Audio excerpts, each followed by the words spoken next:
Yo, what's up, Can I Nation? Get ready for a rapid-fire dose of the hottest news hitting your feed. We're diving deep into the controversy surrounding Pete Davidson and other stars at the Saudi Comedy Festival, with comedians like Maron and Gillis calling out the performers for taking lucrative deals in the kingdom. This is sparking a massive debate about free speech and accountability in the entertainment world. Then, we're switching gears to an incredibly personal journey. Pete Davidson is opening up about the heartbreaking words from his mom, Amy, that were the catalyst for him getting sober. This is a powerful look at the struggles behind the spotlight and the strength found in family support. But the story doesn't end there. We've got more on that Riyadh Comedy Festival backlash, with Human Rights Watch stepping in to condemn the event and urge performers to speak out. We'll break down the censorship rules and the critical stance taken by many in the comedy community. And finally, we're circling back to Pete Davidson's incredible resilience as he talks about how that one conversation with his mom truly encouraged him to get sober. It's a story of hope and redemption that you won't want to miss. Hit that subscribe button, ring that notification bell, and let's get into it. The desert laughs, but at what cost? Comedians face backlash over Saudi festival deals. From reproductive rights to climate change to big tech, the Bayance beat is on the ground when the story is developing. Whether it's investigating the financials of Elon Musk's pro-Trump PAC or producing our latest documentary, The A Word, which shines a light on the American women fighting for reproductive rights, we know how important it is to parse out the facts from the messaging. At such a critical moment in U.S. history, we need reporters on the ground. Your donation allows us to keep sending journalists to speak to both sides of the story. The Bayance beat is trusted by Americans across the entire political spectrum. And unlike many other quality news outlets, we choose not to lock Americans out of our reporting and analysis with paywalls. We believe quality journalism should be available to everyone, paid for by those who can afford it. The comedy world is abuzz, and not in a good way, as a host of A-list comedians are being dubbed sellouts for participating in Saudi Arabia's lucrative Riyadh Comedy Festival. Stars like Pete Davidson, Kevin Hart, Aziz Ansari, Gabriel Iglesias, Tom Segura, and Bill Burr are reportedly raking in anywhere from hundreds of thousands to over $1 million for performances. This massive payday comes amid significant international criticism of Saudi Arabia's human rights record, including the 2018 murder of journalist Jamal Khashoggi and the recent execution of another reporter. Comedians like Maron have not held back, famously quipping, "From the folks that brought you 9/11, 2 weeks of laughter in the desert, don't miss it."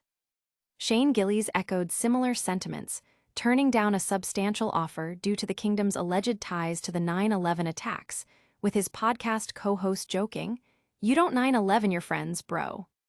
Social media users have specifically called out Pete Davidson, whose father died in the 9/11 attacks, for his participation. While some performers, like Jim Jeffries and Chris DiStefano, have cited the immense financial incentive as a reason for their involvement, others, like Atsuko Akatsuka, have revealed the strict censorship rules attached to the offers, which prohibit any material that could defame or degrade the Saudi royal family or government.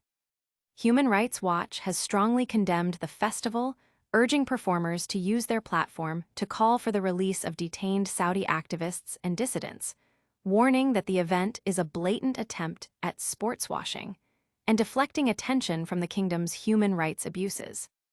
Public reaction online has been sharply divided, with many echoing the criticisms of Maron and Gillis, while others defend the comedian's right to earn a living. Analysts point to this as a growing trend of artists navigating complex geopolitical landscapes for financial gain, sparking intense debate about artistic integrity versus economic opportunity. But the controversy is just one side of the story. What happens when the spotlight turns inward, revealing a deeply personal struggle? Next, we uncover the raw, emotional conversation that set Pete Davidson on the path to sobriety. My mom's fear saved my life. Pete Davidson's journey to sobriety. Pete Davidson is getting candid about a pivotal moment that changed the course of his life. This is a deeply personal story about overcoming addiction and the profound impact of a mother's love. This revelation comes as Davidson is celebrating over a year of sobriety and preparing to welcome his first child with girlfriend Elsie Hewitt. It sheds light on the internal battles he's faced, even as his career has soared. In a candid conversation on the This Past Weekend W. Theo Von podcast, Pete Davidson shared the heartbreaking words his mother, Amy, spoke to him during his time in rehab that served as the ultimate wake-up call. Davidson, who has been open about his struggles with mental health and substance abuse, revealed he was at his lowest point, with even those closest to him beginning to distance themselves. His mother's raw expression of fear, "My biggest fear is that I will turn on the news and I'll see that my son has died," hit him with the force of a physical blow. He described this moment as the catalyst, thinking, "All right, can't die until she's dead." Davidson emphasized his deep love for his mother, stating he'd have to be a heartless sociopath not to get his life together after hearing that. This powerful plea from his mom, a stark contrast to her usual positive demeanor, underscored the gravity of his situation and spurred him to commit to sobriety. He also touched on the ongoing support from loved ones, including SNL star Colin Jost, and his gratitude for achieving sobriety before becoming a father, a milestone he acknowledges wouldn't have been possible without his newfound clarity. Fans and mental health advocates are hailing Davidson's honesty, sharing their own experiences with addiction and the importance of family support. The story is resonating widely, highlighting the often invisible struggles of those in the public eye. But the impact of family support is a two-way street. Sometimes, a difficult truth needs to be spoken to spark change. Next, we revisit the Riyadh Comedy Festival controversy and the powerful statements made by Human Rights Watch.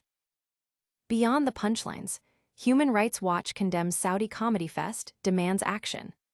The glitz and glamour of the Riyadh Comedy Festival are being overshadowed by serious human rights concerns. This is a crucial look at the intersection of entertainment, politics, and accountability. This latest development puts a spotlight on Saudi Arabia's ongoing efforts to use entertainment as a tool for image laundering, amidst persistent accusations of human rights abuses. The Riyadh Comedy Festival, featuring a lineup of international stars like Pete Davidson and Bill Burr, is drawing sharp criticism not just from fellow comedians, but from prominent human rights organizations. Human Rights Watch has issued a strong condemnation, urging performers to use their lucrative platform to speak out against Saudi Arabia's dire human rights record. Joey Shi, a Saudi Arabia researcher for HRW, stated, "The 7th anniversary of Jamal Khashoggi's brutal murder is no laughing matter, and comedians receiving hefty sums from Saudi authorities shouldn't stay silent on prohibited issues like human rights or free speech." The organization has specifically called on the comedians to publicly urge Saudi authorities to free unjustly detained Saudi dissidents, journalists, and human rights activists. This call comes as Saudi Arabia continues its crackdown on free speech, with journalists, bloggers, and activists facing imprisonment and execution, often without due process. Comedians like Maron have used their platforms to highlight the hypocrisy, questioning how performers can reconcile their art with the kingdom's actions, referencing the alleged involvement in 9/11 and the Khashoggi assassination. Atsuko Akatsuka shared an offer letter revealing strict censorship rules, noting that the money originates from the Crown Prince, who is known to execute journalists. Shane Gillis also declined an offer, citing the kingdom's alleged ties to terrorism. Human Rights Watch reports that their attempts to meet with the comedians' representatives were met with silence, further emphasizing the pressure on performers to remain quiet. The stark contrast between the comedians' defense of free expression in their own work and their participation in a regime that brutally suppresses it is a major point of contention. Human Rights Watch warns that by performing, these comedians risk bolstering the Saudi government's efforts to launder its image and distract from its severe human rights abuses. While the world watches the controversy unfold, a more intimate story of personal transformation is also coming to light. Next, we revisit Pete Davidson's journey and the profound impact of a mother's words. One conversation, a lifetime of change, Pete Davidson credits mom for sobriety. Pete Davidson's path to sobriety is a powerful testament to the strength found in vulnerability and family connection. This is a story of redemption and the profound impact of a mother's love. This deeply personal account offers a rare glimpse into the struggles of a beloved comedian and the turning point that allowed him to reclaim his life.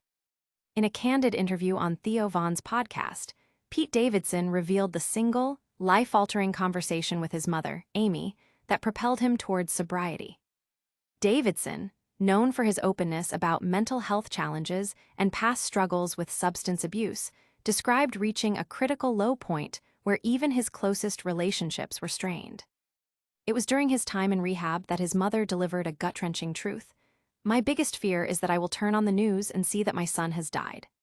This stark admission, delivered with an intensity he'd rarely seen from her, profoundly affected him. That killed me," Davidson admitted, realizing he couldn't give up on life while his mother still had so much fear for him. He declared, "So I was like, all right, can't die until she's dead at least."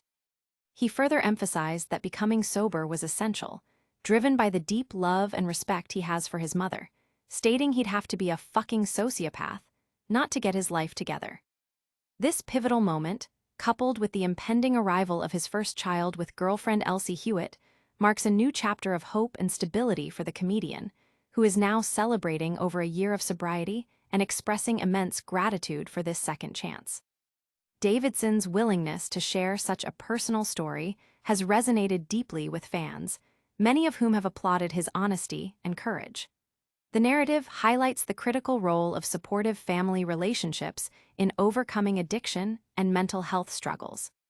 From the high-profile controversies to the intimate personal journeys, this week has been packed with stories that matter. Now, let's quickly recap the biggest headlines and tell you how to stay connected. And that's a wrap on this explosive news cycle. We saw comedians facing major backlash over lucrative Saudi festival deals. Pete Davidson opening up about the heartbreaking words from his mom that helped him get sober. More on that controversial Riyadh Comedy Festival and Human Rights Watch's condemnation. And finally, Pete Davidson crediting his mom's fear for his sobriety journey. Don't forget to smash that like button, subscribe to the Caniscope for all your breaking entertainment news, ring that notification bell so you never miss an update, leave a comment with your thoughts on these stories, and follow us on all social media platforms to stay in the loop. We'll catch you in the next one.